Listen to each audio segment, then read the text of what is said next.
Welcome to The Explainer. Today, we're diving into a game system called Multiverse Dice Master, and it's doing something really fascinating. It's trying to reinvent how we actually experience our games, turning the numbers on a character sheet into sensations you can literally feel.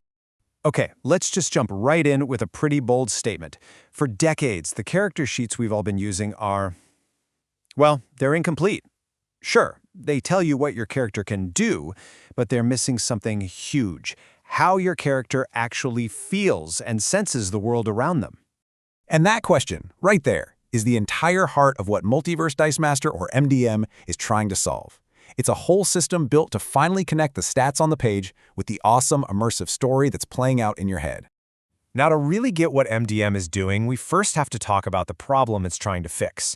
Traditional role-playing games, with all their rules and math, can sometimes create this disconnect. The designers call it a spectator crisis, and it's that feeling where you're more like an audience member, just watching the game happen, instead of really being in it. So look at this comparison.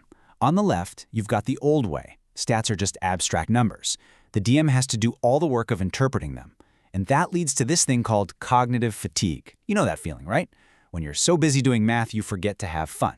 But on the right, you see MDM's goal: to make stats active, to give you visceral feedback and intuitive prompts that pull you right into the world. This quote just nails the paradox, doesn't it? The harder a game tries to simulate reality with numbers, the more it can accidentally push you right out of the experience. You stop living a story and start managing a spreadsheet. So, how does MDM get around this? Well, the solution is kind of brilliant in its simplicity. It takes those passive ability scores we all know and turns them into active sensory feedback by linking each stat to a sense and an emotion. Okay, so strength is no longer just a number for how much you can lift. It becomes a physical feeling. The DM might tell you that as you place your hand on a crumbling wall, you can feel the tension in the stone, a subtle strain through your fingertips that tells you exactly where its weak point is. And this is where it gets really, really cool. Wisdom isn't just about rolling a perception check anymore. A character with high wisdom might walk into an ancient crypt and smell something wrong. Not just decay, but the faint, almost unnoticeable scent of a hidden poison. Or maybe they're hit with a sudden wave of sorrow, a psychic echo of something terrible that happened there long ago. This is a perfect example of how MDM reframes things. Let's say you're trying to figure out a magic rune. Instead of just rolling an intelligence check, the DM describes it as a sudden flash of insight, a moment of pure joy, as the glowing, intricate patterns of the magical energy just click into place in your mind. You see the solution.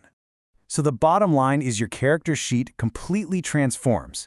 It stops being a boring piece of accounting and becomes this amazing biological and emotional toolkit. The math is still under the hood, but now it's being used to generate story, to give you sensory details that guide your choices in a way that feels totally natural. And that's because, as any game designer will tell you, the real game, the real story, happens right inside the player's imagination. MDM is just designed to make that connection as direct and seamless as possible. Now, this system does way more than just make role-playing cooler. It creates what the designers call a state machine. Basically a framework for describing the game world in a way that both humans and, get this, computers can understand. It's like a universal translator for the game's environment. Let's break down how this information loop works. Okay, step 1. The DM describes something. The air smells of decay. Step 2. The system instantly maps that to a stat, in this case, wisdom and smell. Step 3. You, the player, get a visceral prompt. You suddenly feel a deep wave of sadness wash over you. And finally, step 4. Now anyone, you or even an AI, can act on that rich, layered piece of info. This whole process is called tokenized mapping, and it is the secret sauce. By turning sensory and emotional data into something measurable, it creates a common language. For us humans, it means we get these really intuitive cues. For an AI, it means it gets structured data it can actually understand and use to react to the game world. So why does all this matter? What's the real payoff of having this synergy between human-centered design and machine-readable data? For you, the player, it is a total game changer. It slashes that mental bookkeeping, that cognitive load we talked about. This frees up your brain to just focus on the fun stuff, being creative, solving problems, and really getting into character. You're not a passive spectator asking the DM, "Can I do this anymore?" You're an active hero, feeling what your character feels. And, at the same time, this system builds a perfect bridge for artificial intelligence. An AI can now understand that a damp cave isn't just a phrase, it's a set of data points: temperature, humidity, smell. This allows it to become a much smarter partner, maybe helping the DM create new adventures or even interacting with the world in a believable way.